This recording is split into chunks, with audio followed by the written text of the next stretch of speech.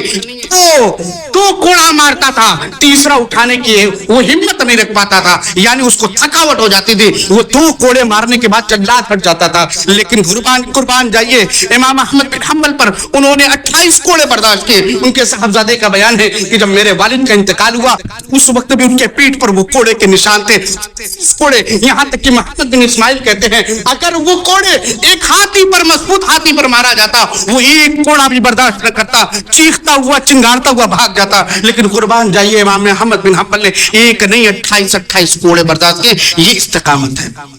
امام بخاری رحمۃ اللہ علیہ، آپ ہمیشہ سنتے ہوں گے یہ بخاری کی روایت ہے، یہ بخاری کی روایت ہے. اور ایک حدیث کا متلاشی اور ایک حدیث پڑھنے پڑھانے والا بڑا خوش ہو جاتا ہے کہ یہ بخاری کی حدیث ہے، ماشاءاللہ. اور آپ بھی بڑے خوش ہوتے ہیں. مولوی صاحب نے جو حدیث پیش کی وہ بخاری کی حدیث ہے. کیا آپ کو پتا ہے کہ ان کے اندر استقامت کتنی، انہوں نے کتنی تکلیفیں کی، آپ کو پتا ہے؟ نہیں پتا ہے. آج بہت سارے لوگ تو کہتے ہیں کہ بخاری مت پڑھو، بخار آئے گا، بخاری مت پڑھو بخار آئے گا. ارے ذرا سنیے کہ بخار بعد میں لاؤ، پہلے ان کی استقامت کو دیکھو کہ لوگوں نے ان سے حسد کیا، لوگ ان کے سے چلنے لگے، اور اعلیٰ مرتبہ رکھنے والا ہے محمد رسول اللہ کا. ذرا جن کے نام پر آپ بانٹ رہے ہیں ان کے حال کو بھی سنیے. قرآن کا مسئلہ ہوتا ہے، کہا گیا کہ قرآن اللہ کا مخلوق ہے، یہ اعلان ہوا. امام احمد بن حنبل کہتے کہ نہیں، قرآن یہ اللہ کی کتاب ہے. اب کیا ہوا؟ بادشاہ نے بلا لیا اپنے دربار میں، امام احمد بن حنبل انکار کرو نہیں تو کوڑے برسائے جائیں گے. برداشت کیا. یہاں تک کہ تاریخ نگاروں نے لکھا ہے 28 کوڑے ان کو مارے گئے، اور وہ کوڑا ایسا کوڑا تھا، ایک چلات بلایا جاتا تھا، بالکل چاک چوبند ہے، تندرست ہے، کوئی تھکاوٹ نہیں ہے.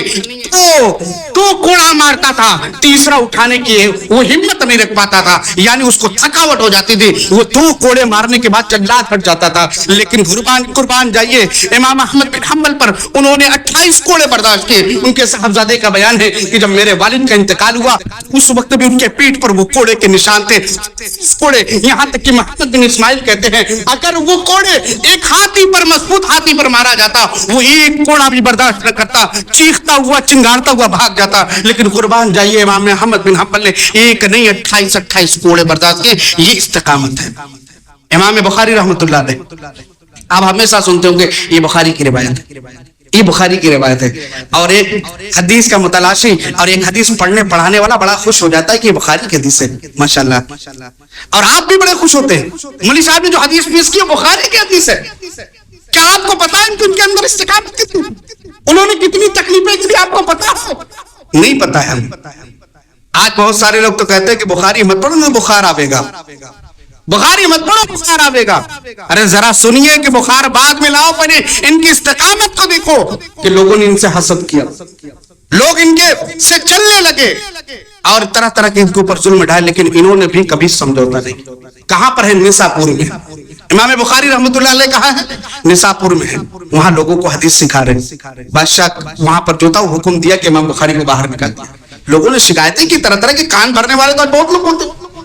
آج جو لوگ عہدے پر ہیں، منصب پر ہیں، وہ جانتے ہیں کوئی جنہیں جمعیت کا ناظم ہے، کوئی مقامی جمعیت کا ناظم ہے، کوئی صوبائی جمعیت کا ناظم ہے، کوئی مرکزی جمعیت کا ناظم ہے.